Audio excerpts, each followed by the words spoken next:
नमस्कार. आपली आवडमधनं योगिनी. मी आज नाश्त्याचा एक प्रकार दाखवणार आहे.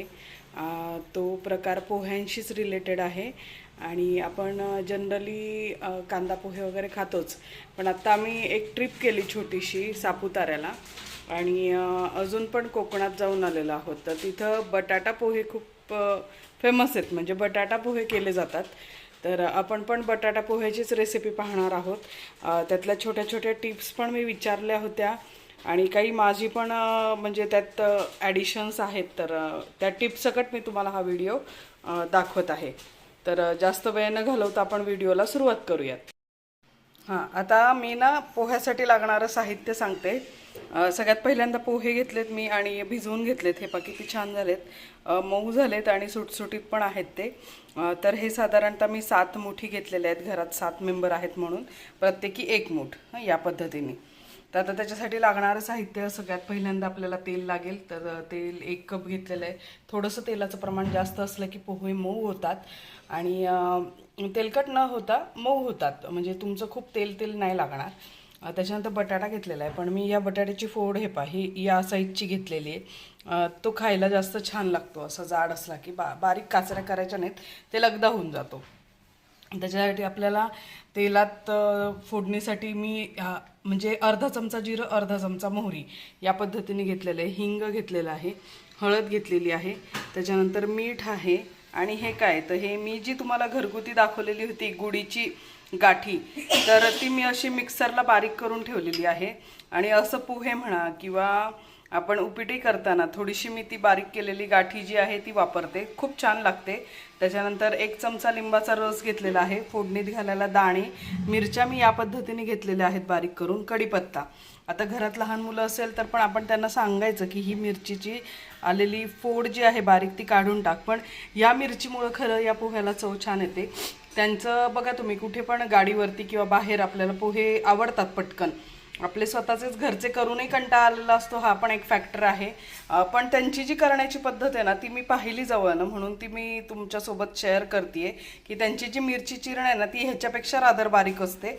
पण मी थोडीशी काढता येईल मुलांना माझ्या म्हणून मी थोडीशी जाड ठेवली, पण मी बारीक ठेवली. आता ह्याच्यात बिया आहेत, ऑब्व्हियसली तिखट होणारच, पण या बटाटा पोह्याला बटाट्याला एक बटाट्याची भाजीसाठी जेवढी चव लागते तेवढी पोह्यासाठी तर त्या तिखट न होता या जवळपास मी 6 मिरच्या घेतलेल्या आहेत, पण बारीक चिरल्यामुळे क्वांटिटी जास्त आहे. आणि हे साधारणतः अंदाजानुसार पण तुम्ही दाणे घेऊ शकता, पण 1 टेबलस्पून तरी दाणे आहेत आणि वरनं भुरभुरायला कोथिंबीर.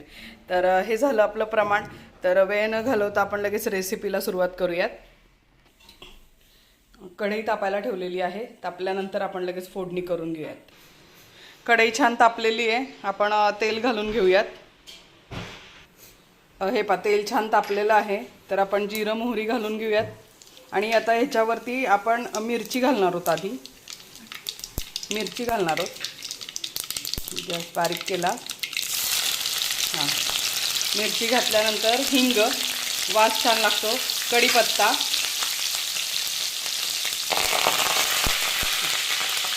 मस्त तडतडलाय बटाटा. आणि आता तुम्ही म्हणाल दाणे टाकायला पाहिजे होते आधी, कुरकुरीत होतात. नाही, तर दाणे याच्यानंतर टाकले की ते दाणे असे मऊसरच, पण त्या बटाटा पोह्याबरोबर ते खूप सुंदर लागतात. कलर कॉम्बिनेशन बघा किती सुंदर दिसतंय. आता आपल्याला मीठ घालायचं ह्याच्यावर फक्त बटाट्याच्या चवीपुरतं. हां, आत्ताच खूप मीठ घालायचं नाही, नाही तर बटाट्याची फोड खारट लागते, हे लक्षात ठेवा. तर मी आता फक्त बटाट्यापुरतं मीठ घेतलेलं होतं.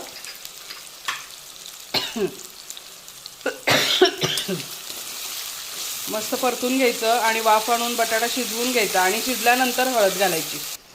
हे पहा आपला बटाटा मस्त शिजलेला आहे. हे पहा त्याचं प्रमाण म्हणजे लगेच 2 भाग होतात आणि थोडासा क्रिस्पीनेस पण आलेला आहे. सो बटाटा जास्त तेलात तो शिजवल्यामुळे फायदा काय होतो की असा पोहे परतताना त्याचा लगदा होत नाही, बटाट्याची फोड वेगळी राहते. आता आपल्याला हळद घालायची आहे, पहिली थोडी घालून पहा.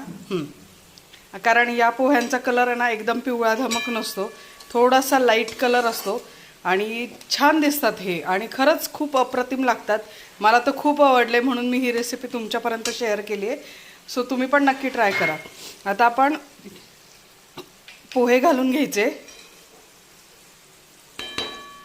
हां, आणि पोहे घातलेत ना की त्याच्यावर लगेच साखर आणि लिंबाचा रस घालून घ्यायचा, म्हणजे खूप सारखं सारखं ढवून हातही दुखणार नाही आणि पोह्यांचा लगदाही होणार नाही, ही काळजी घ्यायची.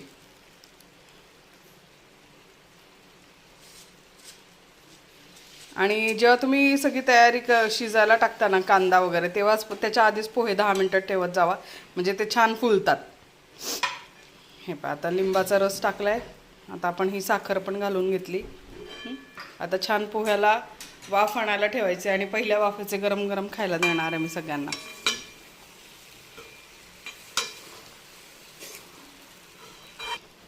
हे पहा, इतके छान परतून झालेत आणि आता आपल्याला पोह्याला लागेल इतक्या क्वांटिटीचं मीठ टाकायचं आहे. साधारणतः हे पहा, आमचा हा मिठाचा चमचा आहे, टाक ना. तर तेवढे 2 चमचे मीठ तर नक्की लागणार आहे, कारण आपण फक्त बटाट्याच्या फोडीला लागेल इतकंच मीठ टाकलेलं होतं. आणि तो असा मऊ असलेला शेंगदाणासुद्धा या बटाट्याबरोबर खरंच खूप सुंदर लागतो. म्हणजे आपली महाराष्ट्रीयन ही आवडतीची डिश असली तरी थोडीशी इतर भागात जाऊन ती खाण्यातसुद्धा एक वेगळी मजा असते. आपण म्हणतो बाहेर जाऊन नाश्ता काय, पोह्याचा काय नाश्ता करायचा, पण पोह्याच्या नाश्त्यामध्ये एक तर पोटभरीचं समाधान मिळतं आणि किती बाहेरचं खा, शेवट घरचं जे जेवण असतं ते सगळ्यांना प्रिय असतं. तसंच या पोह्याच्या बाबतीत आहे. कुठेही गेलात तरी पोहे खाल्ल्यानंतर जो फील मिळतो तो नाही मिळत. आता आपण याला मस्त वाफ आणायला ठेवूयात आणि वाफ आली की गरम गरम सर्व करू. हे पहा, पोह्याला छान वाफ आलेली आहे आणि असे टेम्पटिंग पोहे माझे रेडी आहेत. असं तुम्ही पाहू शकता, मी जवळनं दाखवते तुम्हाला की पोह्याचा दाणा किती छान मऊ लुसलुशीत आणि छान फुललेला आहे. सुटलं ना तोंडाला पाणी. सो नक्की करून पहा. साधीच रेसिपी असतात पण तुमच्यापर्यंत पोचवाव्याशा वाटतात. आणि कुठे गेल्यानंतर मी फोटो पण पोस्ट करीन 1-2 या रेसिपीमध्ये. सापुताराला आम्ही मस्त झाडाखाली त्यांनी टेबल आणि असे गरम गरम आयते पोहे, आहा हा खूप सुंदर. आणि तिकडे पोहे नाही म्हटलं जात तर पौवा म्हटलं जातं. पौवा म्हणजे गुजराती बोलतात खूप लोक. गुजरात बॉर्डर येत, म्हणजे गुजरात सुरू होतं सापुताऱ्यापासनं. तो ती रेसिपी मी तुमच्यापर्यंत शेअर केली. कशी वाटली लाईक करा, सबस्क्राईब करा, शेअर करा. थँक्यू.